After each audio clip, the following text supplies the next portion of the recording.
Sup, sexies? So we've got the data mines for Mythic Ashera here. We're going to go ahead and take a look at her stats and all of her stuff. And there's actually quite a bit that I want to talk about here, so let's just start things off with her stats. So we've got HP at 37, 35 for attack, 39 for speed, 15 in defense, and then 40 in res. So let's take a look at her BST and all that. We got 166 for the BST.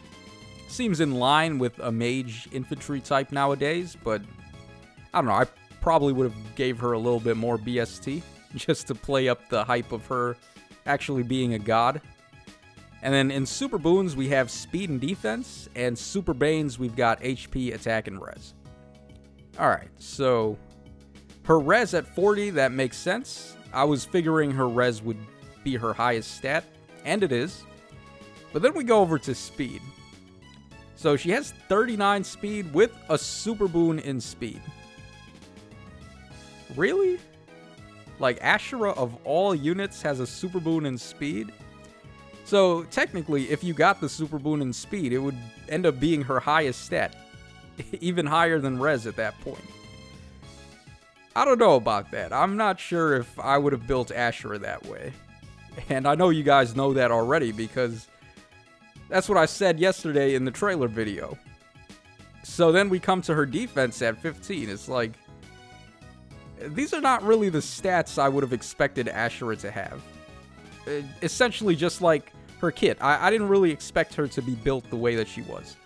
So let's go ahead and take a look at how she was in Radiant Dawn, and I'm going to show you guys firsthand why I'm scratching my head here. Okay, so her HP in Radiant Dawn was 120. Obviously, they can't do that in Fae because those are just final boss numbers. We got 8 strength and 15 magic. So this is where I think they actually did a good job. So in Radiant Dawn, her attack stats were very bad, but she was gaining a bunch of damage from her weapon effect, which is how they built her here.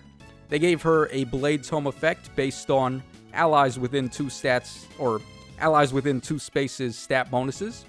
So she could possibly just gain a whole bunch of power from her weapon, and that is in line with how she worked in Radiant Dawn. Okay, then we've got 40 skill, which is not a stat in Fae. 30 speed. Please be mindful of that number.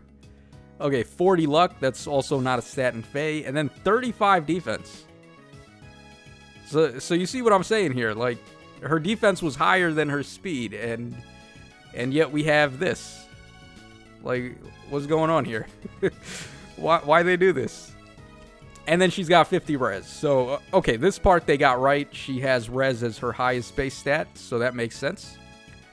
But notice, speed out of all of her in-combat stats like skill, luck, defense, and res, speed is her lowest stat.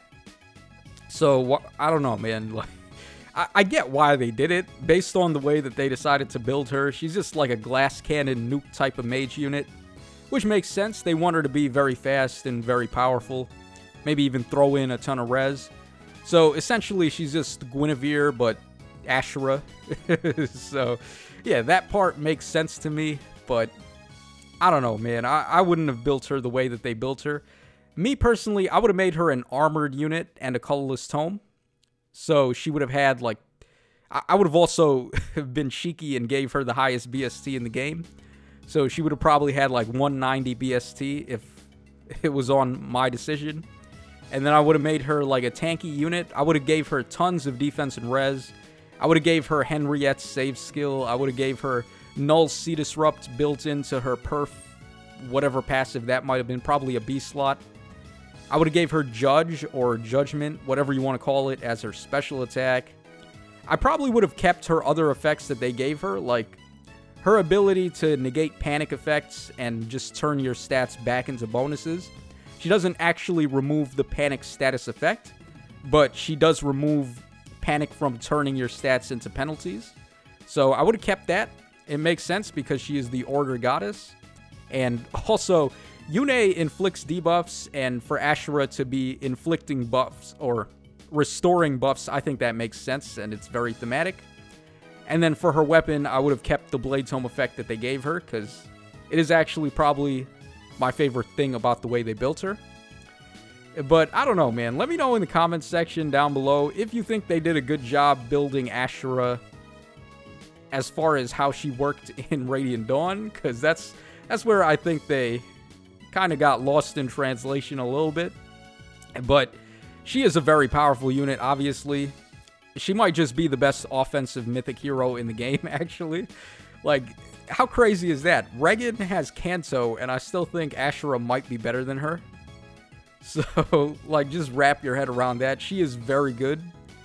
I just would have probably built her in a different way. That's all I'm saying. So, let me know in the comments section what you guys think.